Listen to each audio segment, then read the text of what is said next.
ছবির এই দুজন মানুষ দুটি দেশের প্রতিনিধিত্ব করেছেন। সাকিব আল হাসান বাংলাদেশের আর রোহিত শর্মা ভারতের।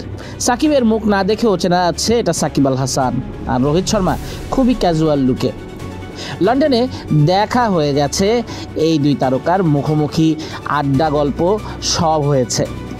একটা তথ্য জানাতে চাই, জানেন কি 2006 অনূর্ধ্ব-19 বিশ্বকাপ সাকিব আল হাসান রোহিত শর্মা ওই টুর্নামেন্টে খেলেছিলেন বাংলাদেশ ও ভারতের হয়ে। সেবার বাংলাদেশ দল পঞ্চম স্থান অর্জন করে, আর রোহিত শর্মারা ফাইনালে হেরে যায় পাকিস্তানের বিপক্ষে।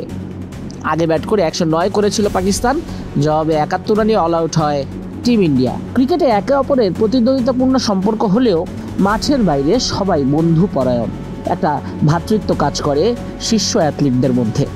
আর মানুষটা যখন সাকিব আল হাসান, তখন গল্পটা আরও দীর্ঘ হয়। সাকিব একটা সময় বিশ্বের নাম্বার 1 অলরাউন্ডার ছিলেন, আর রোহিত শর্মা দ্য হিটম্যান, তিনি তো ভারতের প্রাণের ক্যাপ্টেন।